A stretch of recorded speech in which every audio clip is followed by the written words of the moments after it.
frustrating 0-0 draw against Crystal Palace at Selhurst Park for Manchester United. Frustrating is the best way to put it. I mean, for me, obviously, Palace is the team United should be walking over. We lost 4-0 last season. Don't remind me. But United came out, very good first half. Everything except for the scoring. Dominated possession. Created a lot of good chances. Didn't take those chances.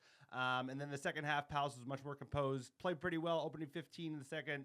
And then the subs caught up with us. All of a sudden, we took Zirkzee off, and we didn't create shit in those last 30. And we didn't have any sense of urgency to win the game. So very frustrating match. But it was a clean sheet. How are we feeling? How are we doing, sir? It was a clean sheet. That is factual. The defense did hold. We gave Palace chances, unfortunately. We created better chances than we gave Palace, but man, Eze could have put us to the sword a few times. And I feel like if United is going to come out, start that well, you got to be able to finish well. We've talked about not being able to play the full 90. And I think if United were able to find that extra gear in the last 20 minutes, we would have been able to win or pull something out. And this team, if they do get it right, they can't finish it. And if we don't start right, then it's kind of like plan B, C, D, and E. Regardless, it's not good enough at Manchester United. You can't be drawing Crystal Palace away. I mean, you got to be winning. You got to find a way to win. That's what it's all about. It's a results-based business, and this season the results haven't been there.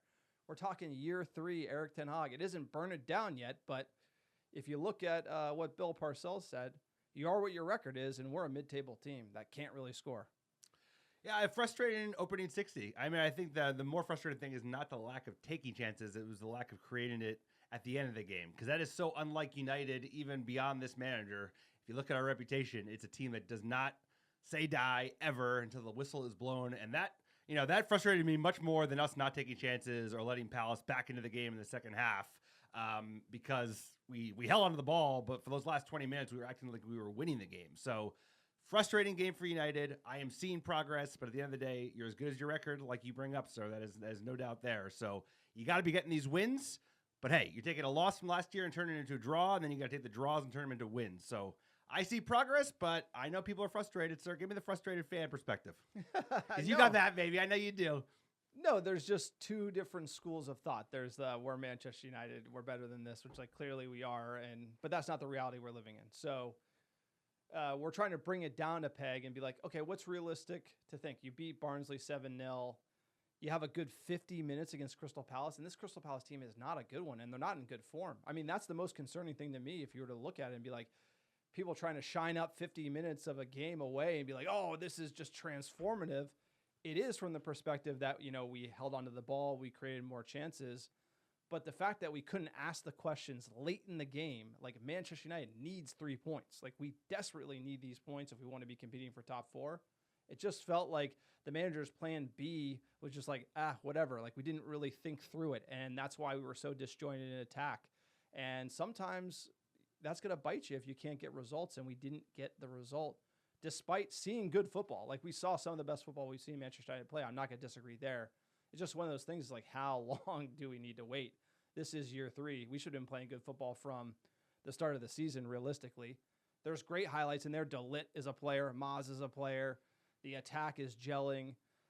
Who do we put at striker? Still a question mark. But I just feel like we needed more out of that game, and we didn't have the sense of urgency to finish it. And that concerns me, not having the urgency to go for the 3 points. Like we're dying for it, which we are. And there seems to be a disconnect there.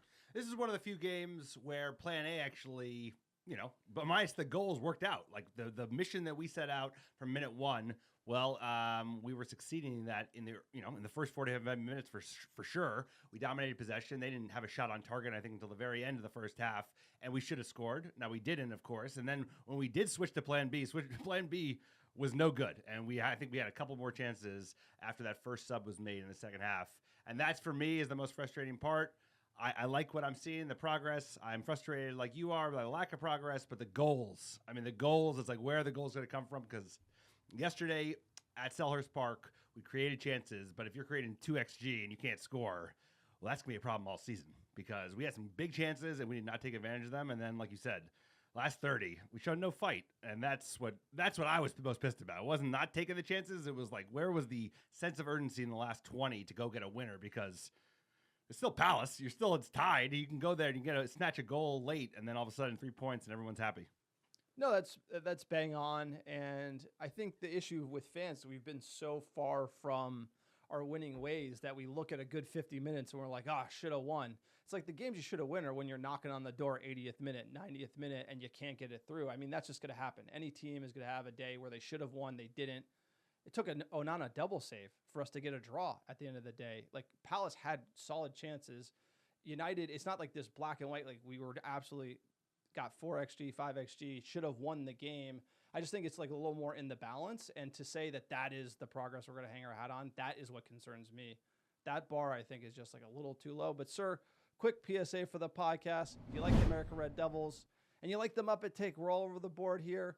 Was it progress? Is it not progress? You need to support us. Check out our YouTube channel, American Red Devils, on YouTube. Please search ARD. You'll find us and get all the Muppet Takes your heart desires. Please like, subscribe, comment, do all those fun things. And also check out our Patreon page. If you want to join the creme de la creme of the American Devils community, check out our Patreon. We do an extra special behind the scenes episode every single month. Tons of other benefits.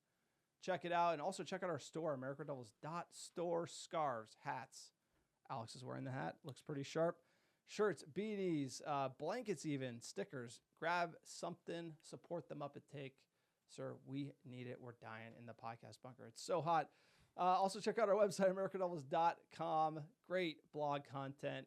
Latest article from Keegan Priest. Where is Manchester United going? Talking about the youth coming through the team and everything that Ineos has on the way.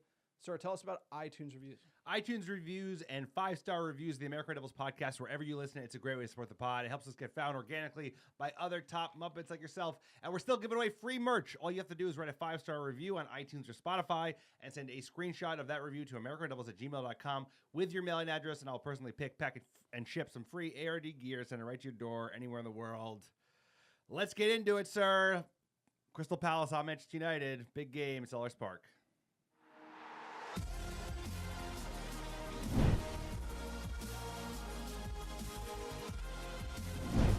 All right, we're talking Crystal Palace, Manchester United, starting 11, Onana in net, Delo at left back, Martinez, De Ligt center back pairing, Maz at right back, Eriksen, Menu, Bruno midfield, Diallo on the right, Zirkzee up top, and Garnacho on the left. What do you think of this starting 11?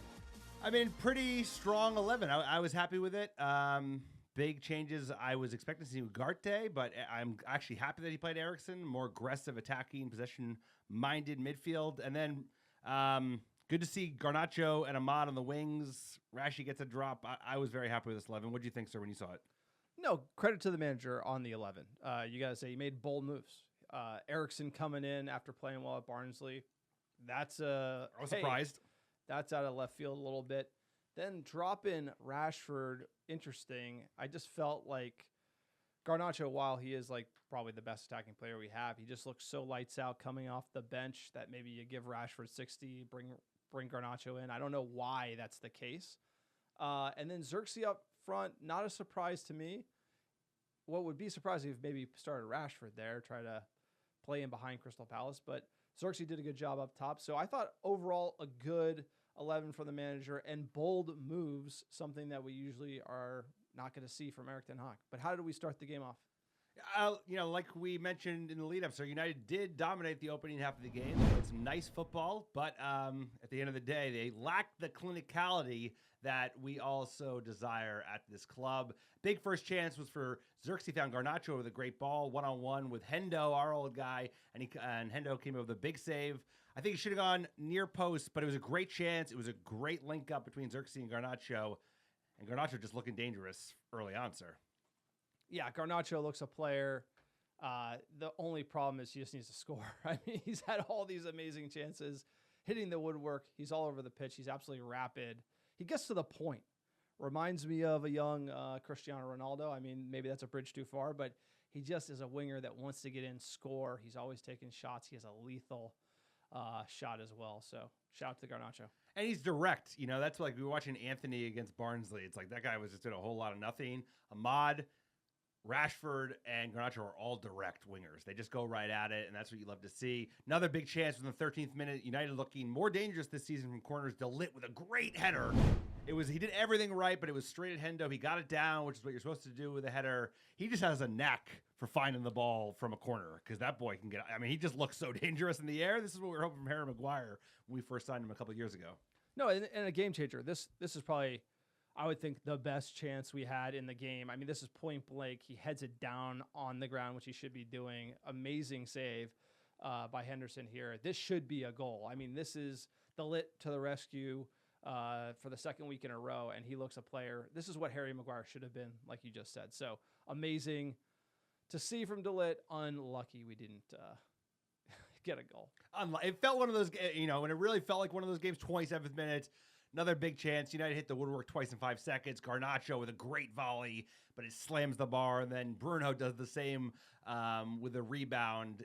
He did look slightly off. They didn't check it because it didn't matter, but when this starts happening, you worry that it's going to be one of those days. No, of course. And how many times has Garnacho hit the woodwork? And the fact he was able to get this nasty curve on this shot first time was unbelievable. He's really coming into his own. And whenever we do hit the promised land, sir, he will be a part of this team and probably playing on the left-hand side of the pitch. And probably wearing number 7 at some point. That just looks destined for him. And to finish up the half, Sir Hendo had a big save on Zirkzee. And like I said, it was a lot of United. There was one kind of half chance at the end for Palace, but I think it was barely a shot. It was a pullback on it for Eze. He shot it right at Onana, right? I mean, again, they were quiet through the 40th minute, and I was like, the more we don't score, the more we're going to give them that chance. And Eze hasn't been on the mark, which is what we needed today, because I think 2 came to him that were almost sitters. Second half especially, that one was a really big one. But he was their most dangerous player by a mile. I mean, he didn't score, but by far he was involved in everything. Looks a hell of a player. 50th minute, Ahmad's curler just wide. 53rd, Bruno wastes a great opportunity. Again, not his day. He had a bad day. Turned over the ball a lot. I mean, that's what you're going to get when Bruno's not on form. People coming after Bruno is crazy. 61st minute, sub Rashford on for Zirkzee. Another bold move by the manager. So, again, Graham Lasso, I think they were talking about Rashford coming on the pitch. He was like, who's he going to take off? Ahmad and Garnacho. And I thought he was going to take off Zirkzee. I was like, hey. And then, boom, right there. I don't think it paid off. And it did not pay off, right? No, I'm sorry. I didn't mean to cut you off, sir, but you're right. That was the big question. Does he bring off one of the informed wingers, or does he try and, have that, that trifecta that we've seen against Barnsley look so good? But this was a bold move, and this is what I was saying. Plan A was working to a certain extent. Obviously, we didn't score. But as soon as we took Zirkzee off, I feel like we lost something. We created, nothing in the remainder of the last 30 minutes of the second half. Yeah, and that's why I think this sub represents the issue with plan B, C, and D that we have seen to date. Is just chucking attackers on the field, and then a moment of brilliance will get you something. It has to be more systematic than that, where it's all right, you're going to take off. Bruno's having a bad day, and you got Eriksen out there. I'm going to take off Bruno, put on Ugarte, shore it up, and move Eriksen up, who's looking sharp. He's going to be able to, and then that way Rashford can get in behind. It just feels like a free-for-all up there. And Palace is when I was watching the game, I said, we're looking great. I'm worried about the adjustment from Crystal Palace, and when they adjust, we're not going to be able to get the better of them, and that's what happened ultimately. Yeah, we were way less effective in every area in the second half. Midfield was more open. We weren't as potent just in creating chances. Obviously, forget the taking the chances. But yeah, the second half, they adjusted quite well. I thought we were okay opening, but the subs, every sub we got worse. And that's not what you want to see as a Manchester United fan. And then hysterical moment in the 63rd minute. We got to talk about this. The double stamp, the double hop, double stamp challenge. What was he doing? This is one of those things where it's if you ever play football in Argentina, every Argentinian's got this in their locker. And for somebody who sees this happen on the pitch is what is going on? I've never seen a player do this in any game I've ever watched. Ever. And then to see it in 2024 is incredible. And then the fact that, sir, we saw this a lot in Argentina when we played football against the locals. They love the double stamp special. So to say that Martin is coming in gonna just break his leg. What'd you make of this one? This was a riot. Real throwback, just a real old school footballer. Like you said, you don't see this much in professional football. I don't know what the hell he's thinking. This is a Marcus Rojo type tackle, like to say. That's what you see in the River Plate versus Boca Juniors game. But either way, lucky he made no contact, because if he did, it would have been a straight red. We would be missing Martinez for 3 big games. you know, if he had made any contact, they'd be talking about it in Talk Sports all week. I'll tell you that. So thankfully he did not. Argentina is like the New Jersey of South America. You know, it's like, Correct, I think that's why we liked Argentina so much. We were hanging out there, but man, they got some extra spice. They in got them, dog in and, 'em. like they like some extra spice in their challenges and bad tattoos as well. They like bad tattoos. Next one here, huge double save from Onana. I think this is really the play of the game for Manchester United. Unfortunately, gets up, was able to get to the chance for Sarr, blocks it again. Saved the penalty against Southampton. That was sort of the turnaround point. You thought this could be a turnaround point for United here, but again, Onana coming to form, not talking about it because we're not scoring goals, but huge. Yeah, but this is where the game should have turned back to United. You know, this is when you usually see like big moment at one end where a team is very close to scoring a goal. We've had you see this a lot in football where it just goes quickly to the other. I was so shocked we weren't pushing to kind of capture the momentum of what a huge double save Onana made. So it was a terrific save initially, even better with a follow-up of a most certain goal. But like once again, United was not capturing on that momentum because you got to play that football game. You got to lean into it when you have it. 72nd minute, another pullback for Eze that he missed wide of the post. I thought this one was going in. You know, we're just waiting for the net to ripple. It did not. Then 76, Ugarte and Højlund comes on from Eriksen and Ahmad, like did nothing. United actually faded here into the end of the game. Crystal Palace were the ones asking questions. And I just kind of, at this point, you're watching the game. And what's going through my head is like, do the players not understand the urgency that we need 3 points? The manager's kind of like back against the wall that like we could be already fading out of the top four conversation. Like, where is the leadership of this team to get him in line? Hey, we need 3 points. Come on. Like, you're adding subs. You got fresh legs. Where's the leadership of this team? You got to look at the manager on the touchline as well. Like, how is he not getting these lads, like, given everything at Selhurst Park? You get one goal. You're the better team. You got better talent here. You're wearing the badge. How are you not giving everything to get those 3 points? It just felt too pedestrian, almost like it didn't matter, and we're at the end of the season in May.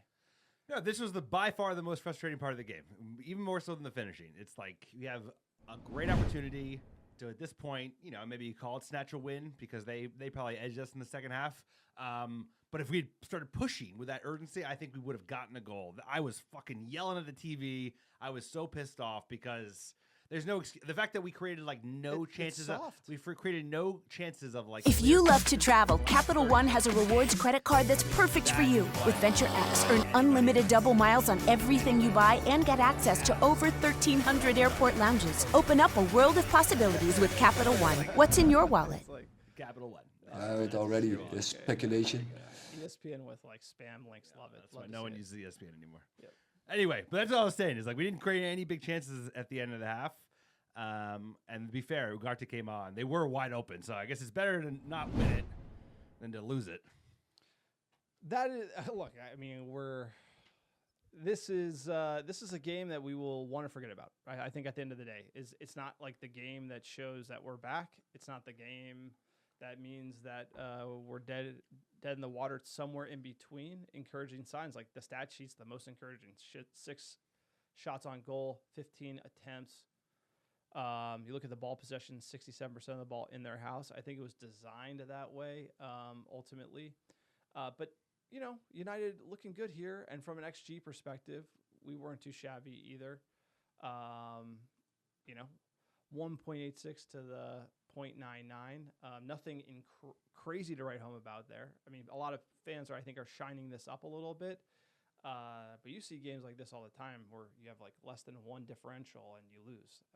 You know, you have to be getting to like 3.5 to, 0.8 to really be like, hey, we were just crushing them. You know, we on the ball we did 67%, but we didn't generate that much. It should have been more. Well, 1/3 of the game we created no chances effectively, Exactly, right? yeah. So if you take 30 minutes out of it, if you got another like, almost a 1 XG, then we'd be in party town, 2.5, whatever. I don't get too worked up at the XG. I think the frustrating thing was all on display today. It was like we created chances for 45, 50 minutes, made some subs, all the air came out of us. We gave them some big chances at the end, and then we did nothing with kind of those last 20 minutes to make an impact. So it was super frustrating. Like you said, it's not a game we want to look back at. It's not like last season getting beat the fuck up 4-0, but nothing to write home about. So we got to start converting these draws into wins. And this dude, this is what drove me fucking insane. Was that like we created nothing really after halftime, and we created a little bit between halftime and 60th, but really it was like the end of the game without any mustard. The subs seldom blow up that badly. No, we like didn't generate, according to Mark's stats, we didn't generate any XG after the 65th minute, which is just mind-boggling considering like we really needed. Yeah, I do agree. Zirkzee played well, but he made that's such a weird role. It is, and then to like it's like another 10 to depend on that, and then to not have it, and then to not to be for the players not to understand the instructions to then make the adjustment to Plan B. Okay, We've talked about it. When we move from Zirkzee to Rashford, this is how we're going to play. I just feel like it's almost just the kitchen sink doesn't really work, or it's not that effective of a strategy. But, sir, what do we know? We're just Muppets. Let's hear from the main man, the manager, Erik Ten Hag. In the second half, together with line. I already said against you in the press conference, this is different side, and now we have a fit team, and we can make a selection. And we have a bench, so it is totally different. And from the game today is, we let them alive first half. And I think in and out of possession, and we played a really good game. The only thing I can criticize is we were not clinical enough in the box, not decisive enough. We should have scored, so we let them alive in the first half. Be fair is to say that second half was more equal, and then both teams had their chances. David Raya got some great credit for his save for Arsenal during the week. Andre's double save there was as good, probably. Yeah, last week he was very important by saving a penalty, and the double save was brilliant and it was class. Erik, you're not in the top 10 of the table. You've only got 7 points from the first 5 games. Are you happy the way things are? No, when we have a start, the performance is good, but score. That we are not happy. We are disappointed with the score. That's clear. But look, we're disappointed. The manager calls it pretty straight here. I can't disagree with anything he said. He's calling balls and strikes, sir. I like this. He's not fighting ghosts like the Liverpool post-game presser. I hate that. So I hate when he shines things up that don't need to be shined up today. Just call it like it was. Better in the first half. We weren't clinical enough. Second half was much more even. He was right about that. And we need to get better. The thing that really frustrates me, and I think it frustrates you as well, is like we have leaders in this side, like Onana, DeLit, Maz. Those guys look killers. Maz was so good. They yesterday. They get it. No, but nobody was like, "Yo, we got to go fucking win this game." Like nobody from the back was like pushing. It was a lot of sideways passing in the last 20 minutes. A lot of back four playing the ball around, and I was just like, "Yo, you guys know we need this, right? We know like Palace are like not a must win, but a close to must win." It's like embarrassing. We need this. Like it's like embarrassing. Yeah, we're in the mud, bro. We're in the mud. No, it's brutal. It's brutal. It's 0 goal differential. Here we are. Here we go. It's like one of those things where it isn't burn it down. And we predicted it. I said 2-2 draw will be frustrating but encouraging signs. And so here we are. Nailed it. Frustrating but encouraging signs. If you just take these 5 games in a vacuum, it's frustrating, but it's encouraging. We're playing better. If you take it into a 600 million spent, 600 million spent, year 3 of manager, not good enough by a country mile, like not even close. And that's where I kind of I have to keep that thought at bay, because it's like 600 million and 3 years. And this is what we get, like a good 50 minutes against Crystal Palace. You got to be shitting me, because that's like where that voice has to die. Because if you get back to the whole, we got to be doing stuff and we got to be winning things as Manchester United fans, you're going to have a bad time. So that rationale, I think, has to die. And you just have to be like, you know what? We did better than we did against them the last year when we lost 4-0. I think that's probably a better way to look at it. Yeah, trust me, man. I want United to be I want United to be fucking awesome. And all the mistakes we made over the last 11 years, didn't happen, didn't exist. We had all that money. We didn't have all this debt. But it just is what it is. And I am with you that this is super fucking frustrating. But hey, this is called progress. It takes a long time. This is why you can't make a reaction after one game. So, yeah, it's a bit of a mess. But let's give it a couple more months and see where we're at. And then we'll make a determination about, should a change happen or not. Let's enjoy those months as they come down the pipe. Probably best thing that happened during the game was the fan fest. Telemundo, bro. Shout out Telemundo. Alex watching Telemundo because he hates the NBC LFC commentary that you get Gramless. So It's educational because then my kids can listen to Spanish. I'm trying to teach them Spanish. Yeah, Like, there you I go. can't teach them, so I need to find folks at Telemundo with those great voices. and then Alex like texted me this photo. Shout out to the ARD fam, rocking our Munich Air Disaster Memorial scarf, 65th anniversary, sir. Shout out Chicago. Appreciate you. Yeah, shout out Chicago. ARD fam holding that scarf high and proud. Looks great. In the back. So we would love to go to the Fan Fest, but fortunately, kids, wives, they barely let us go to a game. But you know, it looked like a lot of fun, and to see ARD represented there is it's great. We appreciate it. Thank you so much for repping such a great scarf. My favorite scarf of the American Red Devils design scarves by John. So keep the red flag flying high, sir. It looks good. I'll tell you what, it looks good. We'll never die. Sir, we'll never die. Steve might kill me, but we'll never die. We might die. We're going to die. At D_Cole 18. I miss Ole. At least he knew how to play attacking ball. Give him this group plus the years Erik ten Hag has had, and we'd be miles ahead of where we are now. These tactics are depressing. Bruno's forcing it too much. He's got to let the game come to him. Zirkzee looks like a player, though. What do you think? Would Ole do better? I'm not touching the Ole thing. I do not think Ole. Ole might do better temporarily. Like Ole, okay. Is that what? Did you want to keep Ole? Okay, bro. You go first. I just like to. Sorry, just like Go first. what? Do we want to keep Ole? I'm just like. Do I miss Ole? I miss Ole when it was fun, and then remember when he blew top 4? Great chant. Remember the Europa League? Yeah, great chance. Sweet. Great chant. Remember Europa League final? No, I agree. Leprechaun suit Europa League final. Never forgive him for that. Remember when the death rattle? No, I don't like. So The fun times were Ole fun. has gotten worse as he's left, and Wait. every manager who leaves gets worse, except for Mourinho, who's aged like a fine wine. Because every other manager has talked smack about the club. Ole's like kind of whining, complaining. Wait till if we ever move on from Ten Hag, it's going to be like everything that was horrible. Oh, what did It's fucking LVG? LVG right, yeah. tore us apart harder than anyone but else. Mourinho's actually said nice things. He said mean things when he was the coach, and now he says nice things when he's That is funny. That's actually funny. Which is true. Look, I think I don't want to.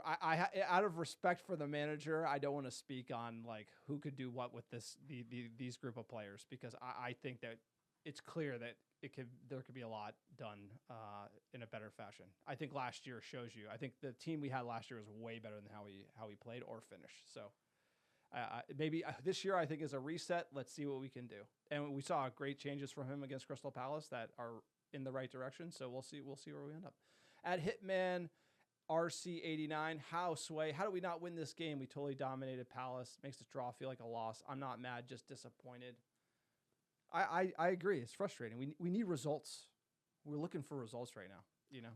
And these are the games you got to pick them up. You know, Palace, they're not like they were last year. They're still finding their feet. They lost their best 2 players, arguably, at least their best attacker, best defender. So you got to get a win, especially this next comment, sir. It's just like it was the end. It was like if we were pushing and pushing, I don't think people would be as disappointed. I think it was like we played good football for an hour, and then we played like shit for half an hour. It's not how you start, it's how you finish. And we finished like dog shit, dude. And like even if we had the same result, same XG, same shots on target, but like the first 30 were crap and the last 60 were good, people would have been happier, without a doubt. People were way happier. Players finishing and like clapping each other on and like getting chances and building pressure. I was shouting at the TV, bro. I was shouting at the TV. United scores last 15 minutes of a match versus Palace, and we're going for the draw. Not a great look. I don't know if we're going for the draw, but it was Felt like very lazy. It was very like no urgency. That was, in my opinion, that disconnect. You know, that falls at the feet of Bruno, who's the captain, and Erik ten Hag, who is the manager, because those two have to be leaders and they have to get this team going in those moments, because those moments will make or break top 4, make or break titles, make or break tournaments. At Fairway Freddy, does Erik ten Hag realize that the league is the competition in which he'll be judged? A big win in the Energy Drink Cup is fine, but the league is where he keeps or loses his job. It is a 17th place Palace team that we drew. It is away, though. I think away, drawing that at home, I would be more incensed, but it was away. I think he knows his ability to keep the job this year is going to be determined largely based on how he does in the league. Because, like, I think the Cups have kept him in the job. Obviously, the FA Cup saved his job, and I think the EFL Cup the year before bought some goodwill. But now it's about like we have to finish in the top 5. I would imagine that's what Ineos told him. Was like shoot for 4, but you have to be close.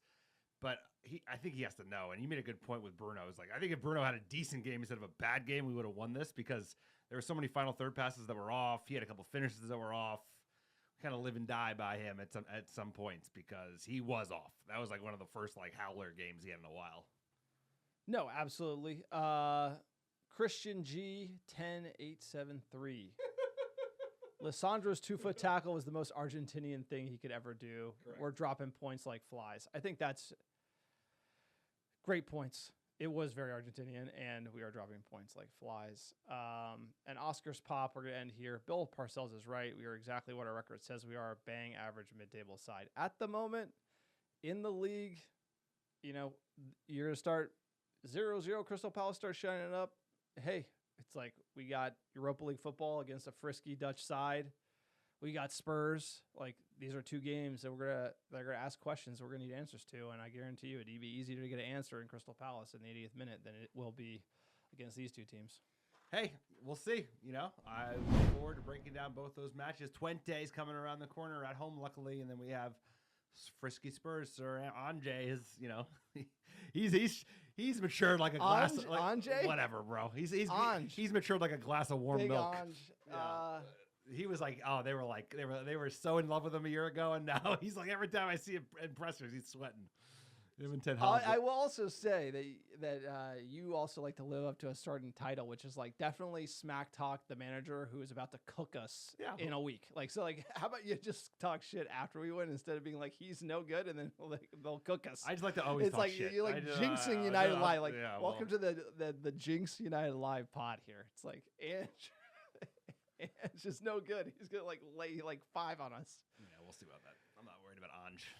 Okay, I like you said the same thing about Chelsea last year. Right before the Chelsea match, you like laughed up Chelsea, and then we lost that heartbreaking. Yeah, well, that was on us. That was on us. They were there to be had.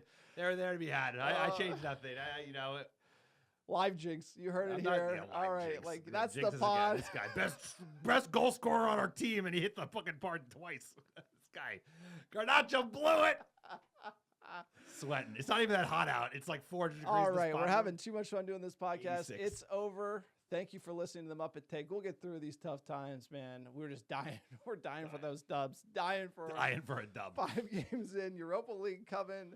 Spurs and Ange. He ain't no good anyway. You heard it here. So support the pod. Check us out at AmericaDevils.store. Check out our Patreon page, patreon.com/AmericaDevils. And then also YouTube. Like, subscribe, comment. Let us know what you agree with, what you don't. Have a laugh. Enjoy your week. There's going to be some fun football coming down the pipe. Sir, give us our top 10 cities last 7 days. Number 1, how you doing? Dublin, Ireland. Oslo, Norway. Chicago, Illinois. Houston, Texas. Los Angeles, California. Brooklyn, New York. New York. Washington, D.C. Charlotte, North Carolina. And last but not least, Melbourne, Australia. Appreciate all the American Devils listening week in, week out. Couldn't do it without you. Woo! Twente is coming around the corner. Enjoy your week, everybody. We will talk to you all soon.